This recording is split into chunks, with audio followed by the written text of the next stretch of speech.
नमस्कार। मैं मनोज कुमार, राजकीय महाविद्यालय बालसमंद, हिसार, हरियाणा से। आज की हिंदी कक्षा में आपका स्वागत है। आज हम बीए द्वितीय वर्ष की पाठ्यक्रम के अनुसार महादेवी वर्मा द्वारा रचित कविता वे मुस्काते फूल नहीं की व्याख्या समझेंगे। कविता का नाम है वे मुस्काते फूल नहीं। महादेवी वर्मा इनकी रचनाकार हैं।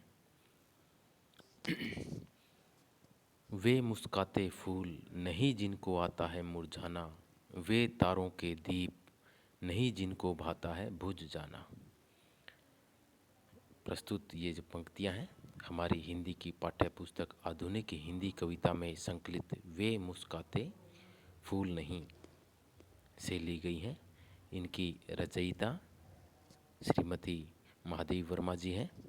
उन्होंने इन पंक्तियों के माध्यम से, इस कविता के माध्यम से इस भूमिलोक की और उस देवलोक में व्याप्त समानताएं और असमानताओं का जिक्र किया है और अपने इस संसार को, इस मृत्युलोक को, इस भूमिलोक में व्याप्त सभी प्रकार की कष्ट, दुख, वेदना आदि को उस संसार की तुलना में अच्छा साबित किया है। हमारा जो पहला पद्यांश है, वे मुस्काते फूल नहीं जिनको आता है मुरझाना, वे तारों के दीप नहीं जिनको भाता है बुझ जाना। कवित्री महादेवी वर्मा जी कहती हैं कि हे देव, अपने प्रियतम, अपने परमात्मा अर्थात देवलोक के वासी, स्वर्गलोक के वासी को संबोधित करते हुए कहती है कि वे मुस्काते फूल नहीं जिनको आता है मुरझाना, वे तारों के दीप नहीं जिनको भाता है बुझ जाना। वे मुस्काते फूल। कवित्री अपने प्रियतम को, परमात्मा को संबोधित करते हुए कहती है कि आपके क्षेत्र में, आपके उस संसार में, उस जगत में जो फूल एक बार खिल जाते हैं, हंसते रहते हैं, वो हमेशा ही फूल खिलखिलाते रहते हैं, सुगंधि देते रहते हैं। उन फूलों को नहीं जिनको आता है मुरझाना, उन फूलों को कभी भी मुरझाना नहीं आता, अर्थात वे कभी भी नष्ट नहीं होते, वे हमेशा ही खिले रहते हैं। लेकिन महादेवी वर्मा जी कहती हैं कि फूलों का महत्व, उसकी उपयोगिता तो खिलकर, सुगंधि देकर सारे संसार को सुगंधिमय बना करके यहाँ से चले जाना है, उसका विनाश हो जाना है, फिर से नए फूल खिलना है। इसी में फूल की उपादेयता है, इसी में फूल की उपयोगिता है, उसका महत्व है। आगे वह कहती है कि वे तारों के दीप नहीं जिनको भाता है बुझ जाना। कवित्री कहती है कि आपके उस आसमान में, आपके उस संसार में जो तारों के दीप जलते हैं, जो तारों के दीपक जलते हैं, उससे चारों तरफ रोशनी ही रोशनी, प्रकाश ही प्रकाश रहता है। वे तारे हमेशा ही टिमटिमाते रहते हैं, जगमगाते रहते हैं। कवित्री कहती है कि जिनको भाता है बुझ जाना, नहीं जिनको भाता है बुझ जाना, अर्थात उन तारों को बुझना नहीं आता। वो एक बार जगमग करने लगे, टिमटिमाने लगे, तो वो हमेशा ही प्रकाशित रहते हैं, प्रकाश देते रहते हैं।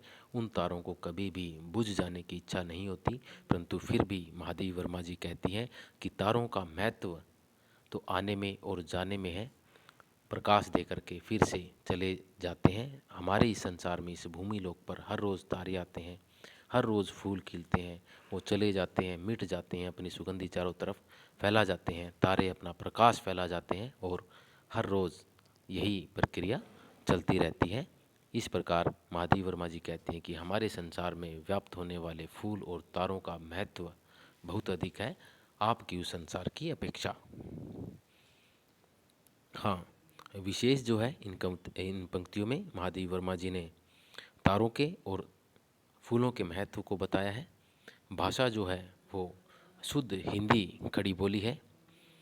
प्रसाद गुण है यहाँ पर, और प्रसाद गुण के साथ में माधुर्य गुण भी यहाँ पर व्याप्त है। अगला जो पद्यांश है, वे नीलम के मेघ नहीं जिनको है घुल जाने की चाह, वह अनंत ऋतुराज नहीं जिसने देखी जाने की राह। कवित्री कहती हैं कि आपके उस आसमान में, आपके उस संसार में नीलम के मेघ, नीले नीले बादलों वाले, वर्षा वाले बादल हैं, अर्थात पानी से भरे हुए बादल हैं।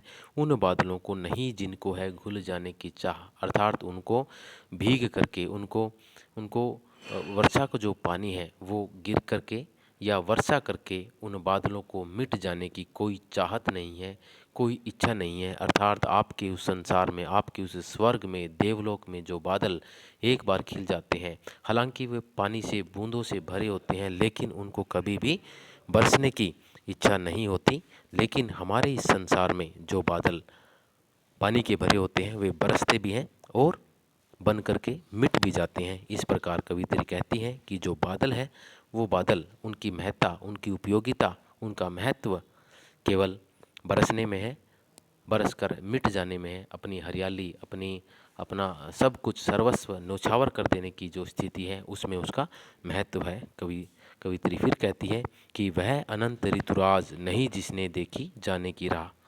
कवित्री कहती है कि आपके उस संसार में वसंत ऋतु का आगमन हमेशा ही रहता है, चारों तरफ हरियाली ही हरियाली रहती है, लेकिन वो जो वसंत है एक बार आने के बाद वो कभी भी जाने की जिद नहीं करती, वो कभी भी नहीं जाती। अर्थात वहाँ पर 12 महीने हर समय हरियाली ही हरियाली बनी रहती है। परंतु हमारे इस संसार में जो ऋतुएं आती हैं, समय के अनुसार आती हैं और चली जाती हैं, उनका महत्व आने और जाने में है। और अपनी आभा के द्वारा, अपनी चमक के द्वारा, अपने कार्य के द्वारा, अपनी कार्यशीलता के द्वारा इस संसार को शोभामय बनाना है। इस प्रकार से ऋतुओं का महत्व तो उसके आने में और जाने में और इस ऋतु चक्र को बनाए रखने में है। इसी प्रकार महादेव वर्मा जी कहती हैं, उनकी भाषा शुद्ध खड़ी बोली है पहले पद्यांश की तरह, और उन्होंने बादल और वसंत ऋतु का यहाँ पर वर्णन किया है। प्रसाद और माधुर्य गुण की छटा सर्वत्र यहाँ पर विद्यमान है। तद्भव शब्दों का अच्छा प्रयोग है, तत्सम शब्द भी इसके अंदर आए हुए हैं।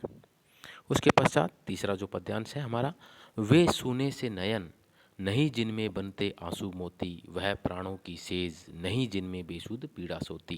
कवित्री कहती हैं कि वे सूने से नयन, अर्थात आपके उस संसार में, आपके उस जगत में जो प्राणी रहते हैं, जो देवलोक वासी रहते हैं, उन्हें किसी प्रकार का दुख नहीं है, उन्हें सुख ही सुख है। अर्थात उनकी केवल इच्छा मात्र से ही उनकी सभी इच्छाएं पूर्ण हो जाती हैं। इसलिए उनको कभी भी वेदना रूपी, दुख रूपी उनके आंसू उनकी आंखों में नहीं आते।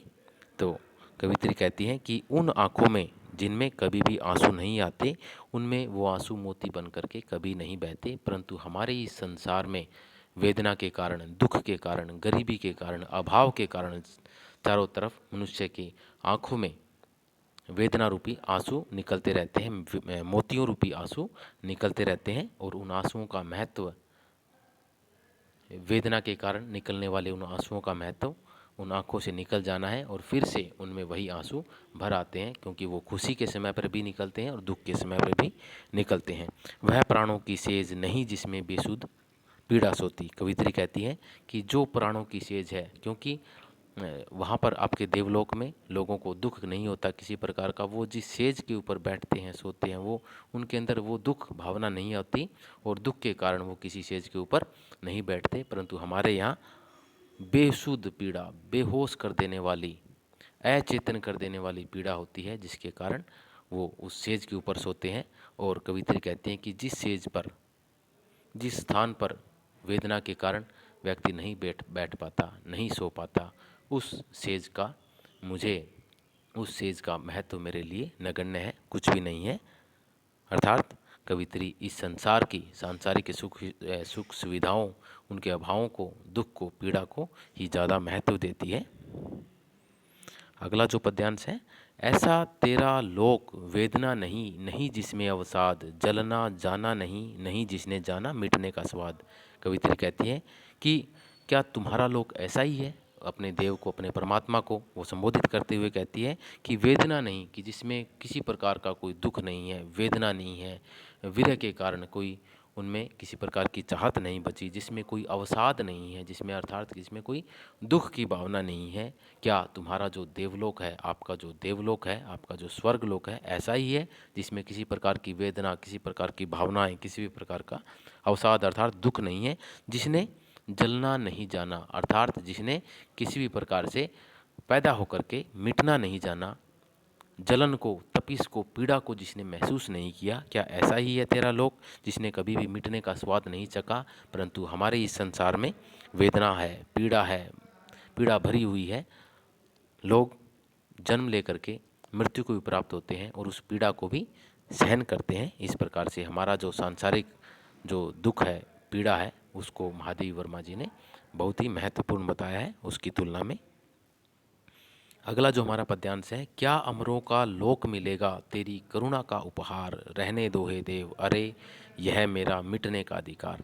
कविता कहती है, कवित्री महादेवी वर्मा जी कहती है कि क्या अमरों का लोक मिलेगा, क्या मुझे वो अमर लोक मिलेगा, कब, तेरी करुणा का उपहार। कवित्री कहती है कि क्या, हे प्रभु, हे प्रियतम, हे परमात्मा, यदि तेरी कृपा हुई, यदि तेरी दया मेरे ऊपर हुई, तो क्या उस दया के उपहार स्वरूप, क्या उस दया के बदले मुझे ऐसा देवलोक मिलेगा, मुझे ऐसी आपकी स्वर्गलोक मिलेगा जिसमें ना कोई वेदना है, ना कोई भाव है, ना वहाँ पर कोई फूल एक बार खिल जाते हैं वो कभी नहीं मिटते। क्या मुझे ऐसा ही देवलोक मिलेगा जहाँ पर उन नेत्रों में कभी भी आंसू, मोती रूपी आंसू नहीं बहते, वो हमेशा ही शांत नीरस पड़ी रहती हैं। क्या मुझे ऐसा ही देवलोक मिलेगा? तो कवित्री कहती है कि रहने दो हे देव, हे परमात्मा, हे प्रिय, मुझे रहने ही दो, मुझे ऐसे लोक की कोई आसक्ति नहीं है, ऐसे लोक में मुझे ऐसा लोक नहीं चाहिए, अरे यह मेरा मिटने का अधिकार, रहने दो। कहती है कवित्री, कहती है कि मुझे मेरे मिटने का यह अधिकार, अर्थात आने के बाद मुझे इस जाने का, अर्थात अपने अस्तित्व को मिटाने का अधिकार ही मुझे मेरे पास रहने दो, क्योंकि जो व्यक्ति आया है वो जाएगा, जो जाएगा वो फिर से जन्म लेगा। इसी प्रकार फूल, पौधे, मोती, बादल, ये सभी एक बार आते हैं, मिट जाते हैं, फिर आते हैं, क्योंकि उनकी सार्थकता, उनका महत्व, उनकी उपादेयता विनाश होने में, नष्ट होने में है, क्योंकि जो वस्तु नष्ट होगी वो दोबारा से उतनी ही शक्ति के साथ आएगी। तो कवित्री कहती है कि आपका जो देवलोक है उसके बदले हमारा जो संसार है, उसकी अपेक्षा हमारा जो संसार है, इस नरक लोक का जो संसार है, इस भूमि लोक का जो संसार है, उसके अंदर व्याप्त सभी प्रकार की भावनाएं होती हैं, वेदनाएं होती हैं, पीड़ा होती है, क्योंकि आपके यहाँ किसी प्रकार की कोई नवीनता, कोई नूतनता नहीं है, वहाँ पर सारा नीरस ही नीरस वातावरण है। इसलिए कवित्री इस सांसारिक मोह माया में पढ़ करके उसे ही अच्छा बताना चाहती है। साहित्यिक हिंदी खड़ी बोली का प्रयोग है, माधुर्य और करुण रस का भी उपयोग किया गया है। इस प्रकार से हमारी कविता पूर्ण होती है। मैं विद्यार्थियों से आशा करता हूँ कि वो इसे अच्छे से पढ़ेंगे। इसके प्रश्न जैसे कि महादेवी वर्मा की विरह अनुभूति, भाषा शैली और इनका साहित्यिक परिचय याद करेंगे। धन्यवाद।